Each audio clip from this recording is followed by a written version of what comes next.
case na kuru alininas tu sasa mi kawa tu hiyo jina dad. Hata I do call him dad. Anaitwa Francis. Kampuni yake inaitwa Aisha wako Somalax. Amosiri misawanya koro monge jowankaro kicheno wa maye bio chuma kawuono kaka wuono eno dichenero mabende adwaro kelo ni siganero mar nyadendi moro mane wuok e piny mar Kenya kadhi pinje maoko e yor manyo tich. Aneno ngani Elizabeth Otieno kendo kete mana kaende e setigeke makoro do chako sigana mar Caroline Odada en nyaluo mabende ne wuok e pacho ka e higa gana 2019 ka odhi e piny mar Saudi Arabia e manyo tiji ot. Ne olero nwa gino manodhire ma wuok ma odhi Saudi Arabia. Traveling mar Saudi Arabia mokwongo ne achake 2014.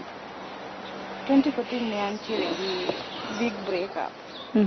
Ambapo iliniumiza sana, nikaamua just want to go out, but my family, my sisters walikataa, wakaniambia ukinyal dhio kwa intiere gi asira.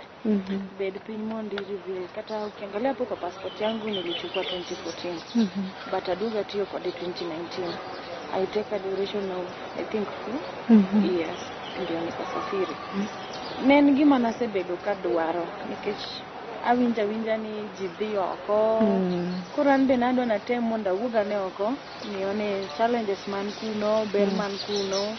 Nikech mara mingi awinjo mana rach, wakawinjo kaka jomoko wacho ber. Yes. Lakini an ne okaluor nikech nadwaro ni dhi ane gima timore.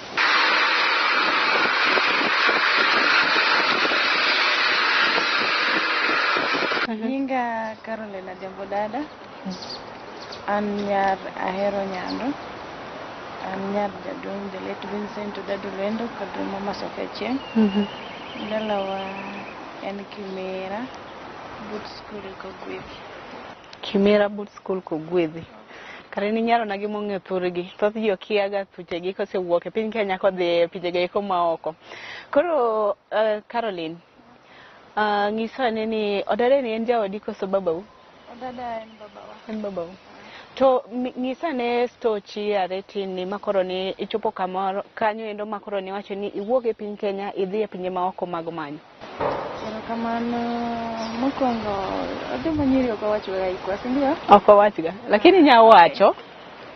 Okay, because I'm proud of my age. Nasema onyola 1988. Dala maruma gina sub location.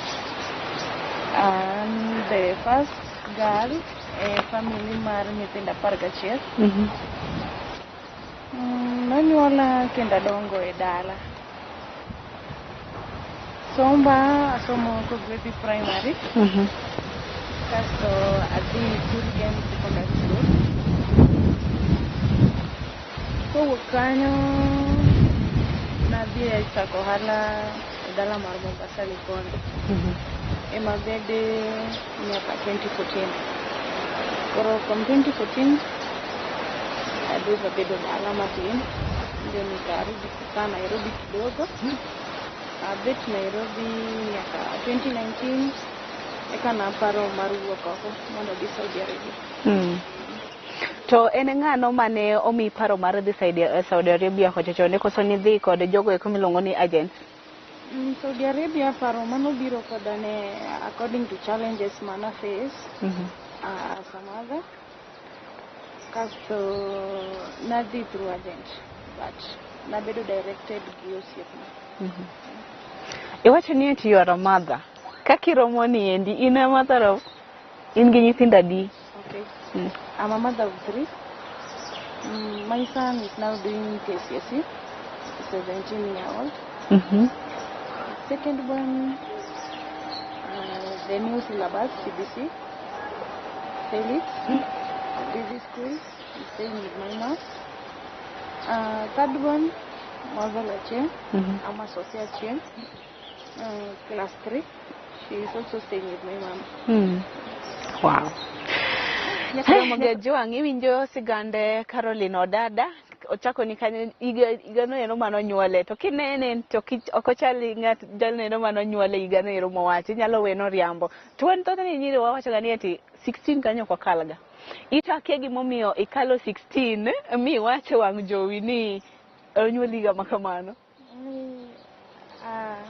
Ahero sungora kata I'm proud of my age. Nikech bedo maduong' waluongo ni en nyasi moro. Kwa mtu mzima ni kitu naita ni mzuri. So mimi wasiogopi ama sifichi umri wangu.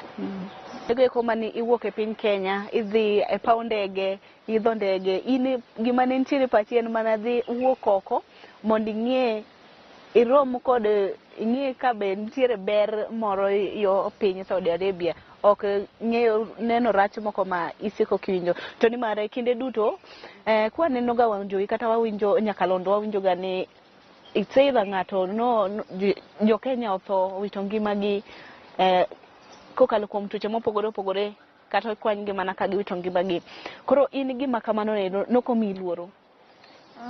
Mara kwanza naluor, but kaluwore gi challenges manapitia as a mother na mahitaji zangu kulingana na za watoi, nechuna ni mondo I think niko ne mane anyalo yudo green pasture mondo akonyre godo. Okay. Koro nyisa ni kokadonjo matut ahinya, en changamoto mage kata midhieni mage manineno to kuweruok kod wuon paro manomiyo koro ikale paro makamaendi ni idhi oko? Bang' chanyruok koda pidho nyithindo kaka janyuol achiel tek. Alafu an from dongona ok nahero tije mag andika. Ama business woman, na ntiere kod hotel. Koro natimo biashara mar hotel Dandora. Adak Fisco. Koro this hotel kane aneno haikuwa inaenda vizuri. Kore maneno ni hapana, wacha niende nijaribu nje kama itanisaidia. But challenges ni mingi kuom janyuol achiel. Kionge gi income maber minyalo rito godo nyithindo, nyalo miyo ng'ato donjo e temptation. Okay. Koro Caroline Odada, pimna ne kinde iwuok e Kenya kaendi chopo Saudi Arabia, nineno ka gweng' ne chal nade, environment ne chalo kodi nade? Environment mar Saudi Arabia, nadonjo ndalo koyo. Nayudo ka mokwongo wachalisene kuon. Kind mag chiemo manayudo kuno nochanda matin, but naduoga ng'iyo godo. Kocha chandi yudo ka staple food margi en mchele, chapat, gweno na nyama ni ya rombo. Koro iyudo ka magi chiemo mapile pile, inyalo gombo kata alot apoth, alot dek. Uwezi ona giminyalo neno en cabbage, but cabbage wanaitumia kama salad. Koro challenges manayudo gin weather kod chiemo, then socialization. Okinyal wuok oko ne yud nafasi kaka wang'iyo Kenya seche moko idwa dhi chiro, unatoka tu unaenda.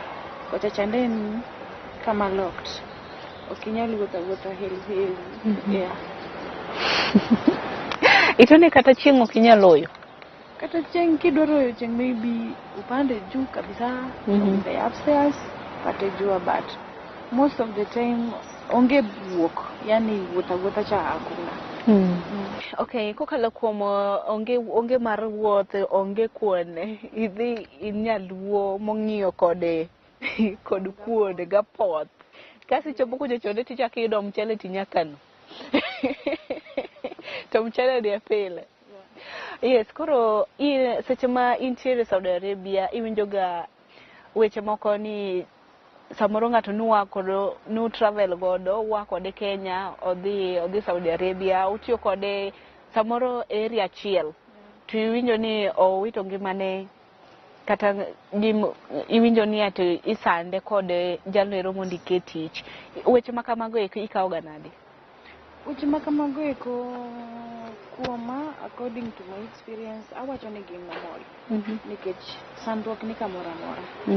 Nikech kata Kenya kuondegi wawinjo ni mara ng'ato goyo jatije, mara ng'ato jatich onego nyathi. Koro gin ga gik manormal. But kuro gima tek gi Saudi Arabia inyalo yudo yani Kenya ka inyalo sandi inyalo wuotho gitie. Yeah, maybe road. Kichopo Saudi Arabia itagi but huwezi tembea mguu rudi home. Kuro Saudi Arabia dwaro bolruok. It needs a lot of discipline. Ukue down to earth. Ukubali kutumika. Ukubali tu kuitwa ovyo ovyo kama mtoi. Yeah, unaweza survive. Kuro katolongini ero asande gamna gino. Yeah. Dugi kene ndia ma. Unakubali unakimbia tu. Chakimia ma. Tena Warabu wahero ng'at ma inyera nyera. Wanapenda waone hiyo face yako kama unacheka. Hata wakikutusi wewe ucheke tu. Yeah. With them. Kwa sababu wanapenda hivyo. That is their nature. Hata ukimfanyia mzuri wengi wao hawaonangi. So dhiko chacha okrach nikech wadhi e yor manyo but odwaro discipline to the highest. Yeah, alafu bol kabisa ijue tu ng'eyo ni ang'o motera. Kiwuok Kenya ng'eyo ni awuok e shida tadwaro dhi manyo pesa. Koro kidwaro dhi manyo pesa kata ng'isi mana ni luok law motimo oko mar nyathi iluoka luoka because ng'eyo ni mane Yeah, but koro kidhi ko chacha tiyudo ka ng'ato maybe omiye tich. Kwa mfano kama mimi nilienda kama mtu wa kupika to atedo ni family na sometimes unkatajo tije ariyo kata adek ng'ato ng'iyo nyathi ng'ato timo cleanliness to seche moko itedo to ng'ato chande en janyathi to dwa luoko lep nyathi. Inyalo create environment maber, inyalo konye, inyalo luongi. So giero gima kamano. Giero ni si ati uko mahali pamoja ni stay anatedo okanyal luoko sande. Mano udhi chomo. Koro gidwarore ni kama wewe unapika ka gineni kibet to gimoro timore marach watakuita kuja ufanye hivi. So wanapenda tu kuwe mtu unatumika. Itakuwa furaha kule juu mbinguni tukiimba hosana na Bwana. Haleluya. Tutakutana nao wote walotangulia, kisha sote tutaimba hosana. Haleluya. Itakuwa furaha kule juu mbinguni tukiimba hosana na Bwana. Haleluya. Ukitoka hapa onge ngaminge ikie kumizi. Ni bedo delivered. You are going to be delivered. Koro inyalo bedo delivered to office direct ama inyalo bedo delivered to your sponsor direct mwenye unaenda kumfanyia kazi. Koro kinde mano ibedo delivered ochiwi ne office kata ochiwi ne sponsor. Kinda riyo goer malongo. Sponsor ni mzuri, zote ni mzuri. Nikech ko chiwi ne office intiere gi kama kiyudo shida inyalo goyo simu. Koro awachni an sande kora wuok sani adhi Saudi Arabia adhi office fulani.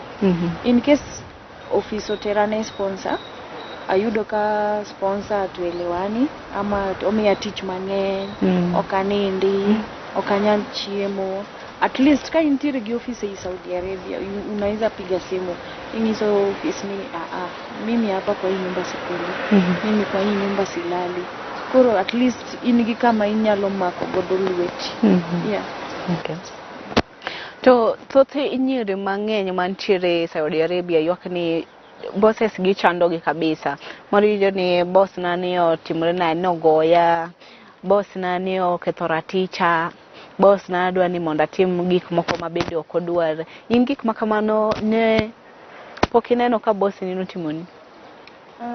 Kwangu mimi anyalo wacho ni Nyasaye ne okonya. Nikech kana wuok in tears. To my family and my mom. Weyo nyithindo kidhi oko en something very difficult. Koro kana wuok nilitoa tu kama nimejituma. To na wuok kwa Nyasaye ni anisaidie nipate familia mzuri. So my family has been good. Siwezi complain. Mimi hata nikisema I'm not feeling good wananitibu. Na there is a day sikuwa nasikia mzuri. Walinileteanga mpaka mtu wa kunisaidia. So I was blessed. gi family in Saudi Arabia. Anyalo wacho ni I have a family. They do help me a lot. So I've been in vacation here in Kenya. Na bio in December. But anyalo tango ni transactions through my phone. My boss has sent me more than 3 times. Nijisaidia na watu. Inyalo lero na matin about Kemboi nikech awinjo ni nying moro ni Kemboi Runaway. Gini jok ma midhini mage ma ohingo e ude man gintiere. Okay.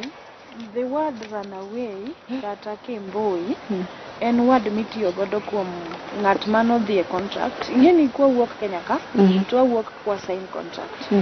Kiwuok ki sign contract mar 2 years. Koro yudo ka ng'ato kochopo kuchocho to yudo ka ot motere otami tich kata ok giwinjre gi boss kata jogo chande kitu kama hiyo. Koro yudo ka ng'ato mondo mi olu process arudi kwa ofisi ama apigi ofisi ya Kenya ama ende embassy anatoroka. Koro gine miluongo gini runaway kata Kemboi. Koro giwuok mtu sana enda odhidak ni kama amejikalisha.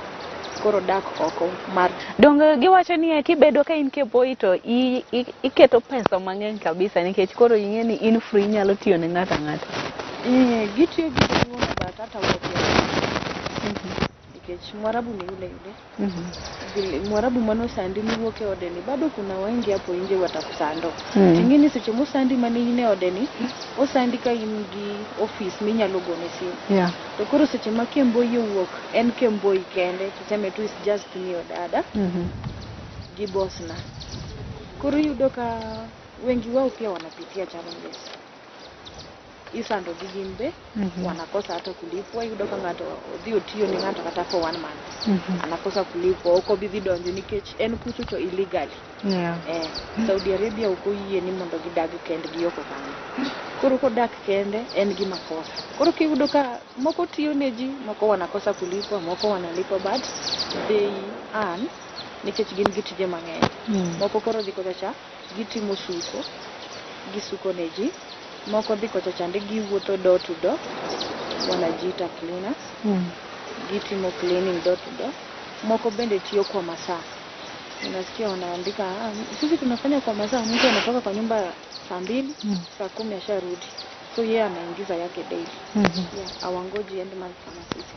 Caroline dada.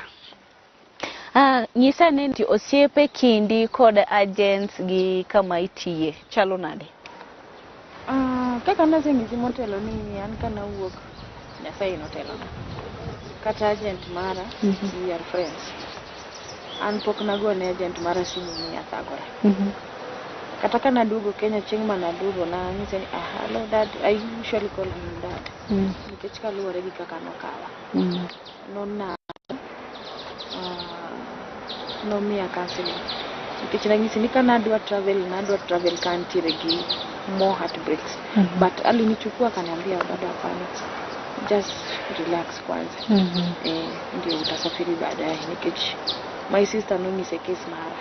Koro kasi sana nosingise case na koro alininas tu sasa mi ikawa tu hiyo jina dad. Hata nikimcall I do call him dad. Anaitwa Francis. Kampuni yake inaitwa Aisha wako Somalia.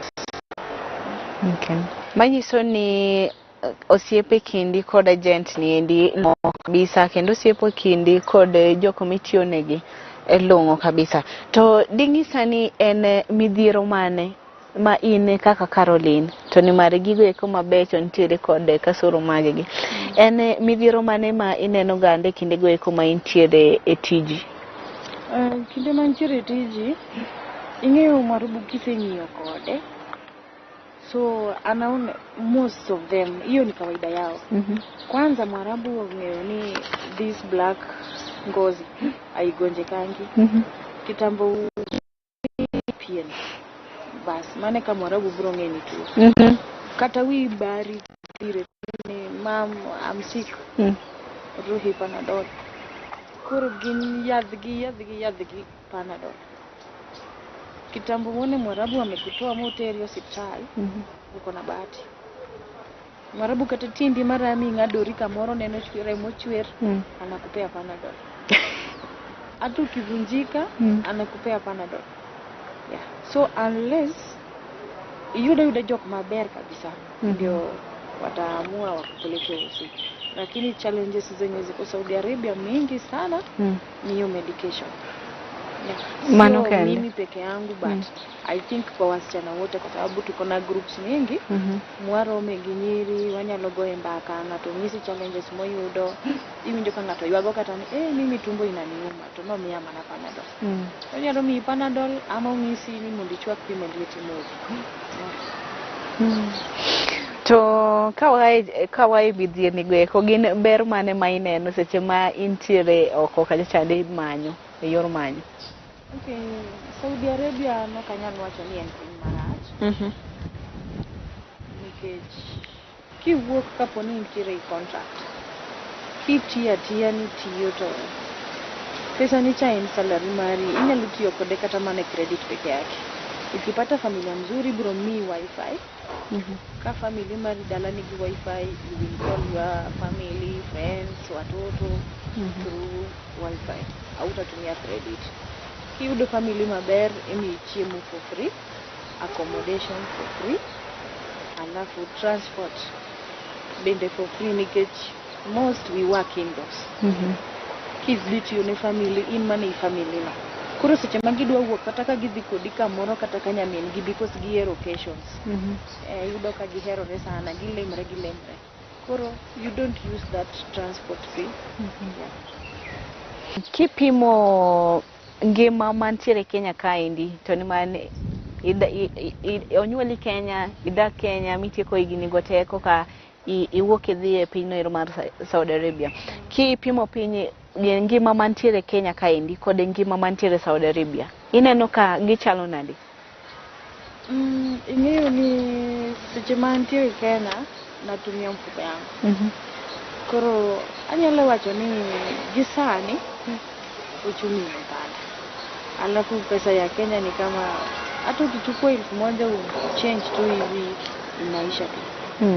Kuro but Saudi Arabia kama Saudi Arabia maana kaka se wacho ni motelo ni we don't spend. Inyalo spend mana ko on your family. Nyithindo dwa dhi school, nyithindo dwa somo, but you yourself kaini kochacha to pesa nino en mana pesa ni. Ngeji mitimo kama mora pesa Kenya but kochacha ande. Mago te to bende nitiere gimoro kata advice moro minyalo miyo nyadendi no ero mane owuok e piny Kenya kaendi odhi Saudi Arabia to winji sani to en Kemboi kata koko travel odhi? For newcomers waluongo gi ni Jedid. Jedid. Mano to nyiso nang'o? Mano Kiarabu wacho ng'at ma wendo. Amono. Waluongo gi ni Jedid. Nyaka ikubali tiyo mana kaka nawacho motelo. Nyaki yie mondo oti kodi. Kenya ka ing'eni wantiere gi freedom. Inyalo wuotho kamoro amora midwaro. But Saudi Arabia once ni idonjo Saudi Arabia intiere under chik maduong' Saudi Arabia, we don't have that freedom of movement. Koro yudo ka mano gima chando ni Kenya sana. Yudo ka ng'ato me odak kata Magare, odak kata kure, wero wuotha gi tiende. So kichopo kuchonde to onge ng'ama iboneno ka wuotho gi tiende. Kila mtu ako kwa gari. Koro challenges to ng'eny but kiwuok ni dwa dhi Saudi Arabia ting'eyo gimoteri. Nyaka iyie mondo jogo ti kodi kendo nyaka iyie mar jinyima. Tuonruok. So tuonruok no atiyo godo nikech ing'eni ka intiere Kenya nitiere lifestyle mwadake. Maybe you can have a boyfriend in Kenya. Kwa chande kidhie to ing'eni 2 years midhino boyfriend mari itakuwa tu ni maji na chakula yenye unakula na ulala. So hiyo pia ni challenges kubwa yenye inasumbua wasichana. Na to work ka ndio think ni akifika Saudi Arabia maybe nitapata mzungu. She can hang out. But kwa chande kichope ni wewe ukule na ulale. Hizo vitu zingine sahau mpaka chieng midonje airport ma Kenya. So unaweza fanya tabia zako vile unataka.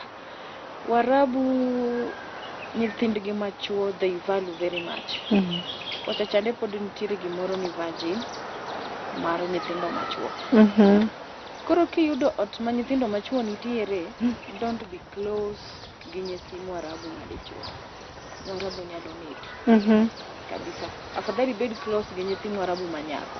But nyithi Mwarabu madichuo wana value sana nikech they protect that virginity ma nyithindo machuo. Molo meke nyithi manyiri. Dong nyako to ding'eyo ni hakuna kitu unaweza fanya, but boys maybe unaweza wa distract. Mangiso ni kiwuok Kenya ka indin kod boyfriend ino endo iduogo mana kendo boyfriend nyakiduogi. To kiduogi yudo kose dhi gi ng'ato. But ingeni waluongore ni die hard. Wachalo soldiers by the way. And we are more than soldiers. Nikech soldiers ok gin e Kenya. Masa moro nyalo kata dhi office to sign. To wuok odhi neno chiege. To waningeni once this is sign 2 years now. Kati bed mana gi gombo mar bedo gi chuori kata bedo gi nyathini akuna. Koro aparo ni nyiri mosedhi Gulf mobedo kochacha. Ok aparo ka nitiere nyako manyalo yie mondo obed gi heart break because of boyfriend. Nikech anyalo wacho ni mondo mi ng'ato amua no we family mare modhi oko. Entiere gi 1 2 3. Momi owuok. Okay, Caroline Odada. Makoro iduogo piny Kenya ka endi iga mokalo dwe mar 12. Sani endi be ing'isa ni atidwa chaki dok Saudi Arabia. Koro nyisane ineno kaka ibet Kenya ka endi dweche mokadek, ineno ka Kenya osemana jogi dwa mana dok. Ili ni jogo kitambo. No joga from the mar 2. When I ran out of money, out of savings. Nikech once ka donje Kenya, tingini adonjo gi chako ng'iew credit. Mano king'iewoga? Mano kang'iewoga. Tingini kocha chande wan wang'iyo gi simu is your best friend. Nikech most of the time in mana kendi ot, Mwarabu atakupangia DVD zako through phone. So we are very much addicted on the phone. Koro kana chopo Kenya kaya nitayudo ni per day I must use more than 100. Nikicall na nikuwe na bundles. Okay. Achaka yudo ni Kenya kadwa dhi kamoro I must use a bike ama nilipe matatu ama nitumie other way around. So nikapata life ya Kenya is very hard. Odwaro lazima mtu akuwe na income. Odwaro biz. Ndio mtu survive Kenya daktek. Caroline wano nakwayo ni manawi maber seche ma idoke piny mar Saudi Arabia kendo walemoni. Yes, ne joneno mag LTN agoni mana erokamano kuom kawo thuolo ma kamaendi mar neno otieno ma kawuono kane akelo ni chenro ni endi mar chenro moyiedhi mabende biro niga pile pile chieng' tich abich ka tich abich saa 1:30. Ne Elizabeth Otieno kendo ne antiere kod wendo miluongo ni Caroline Odada mabende osenyiso wa sigande kata chande nyaka chieng' manonyuole nyaka kaka nochano wuok e piny Kenya kaendi ma odhi e pinero mar Saudi Arabia. Gikanyo be makele giko cheno ni endi kata kelo ni cheno moyiedhi kamago wagoye sigande Saudi Arabia kaka piny Saudi Arabia gima piny Saudi Arabia oingo godo piny mar Kenya momiyo nyiwa ma Kenya kaendi dhiga mana konero e manyo tije. Oriti masani kendo wanere kendo chieng' machielo. Heruru kamano. Itakuwa furaha kule juu mbinguni tukiimba hosana na Bwana. Haleluya. Tutakutana nao wote walotangulia, kisha sote tutaimba hosana. Haleluya. Itakuwa furaha kule juu mbinguni.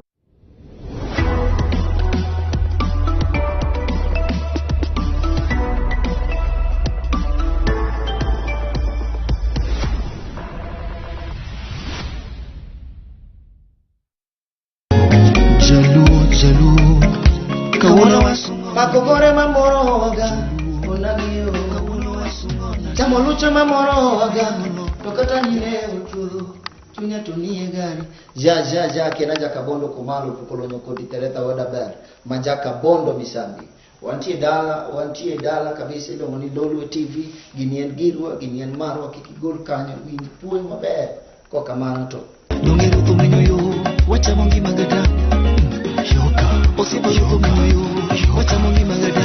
Malaria en midhusi makocha ahinya e pacho kae kendo onego oganda mathoth. Kata obedo ni sani koro corona nitie, nyathini ne nitiere kod liet mang'eny ahinya e dende. No tetni, funde bende ne rame, olo bende ne entiere godo. No ring kode kar thieth mar piny owacho, kama bende okang' mag thiro corona iluwe maber. Kopime, noyudo ka entiere kod malaria. Gikanyo ne oyudo thieth kendo ne omiye yedhego eko manyalo konye. Mondo mi kik iyud malaria, nind e bwo net mano endo ma okwe yath kinde duto. Malaria ikelo kod suna. Nyithindo mantiere e bwo higni 5 kod mine mayach ema nyalo yude mapiyo piyo ahinya.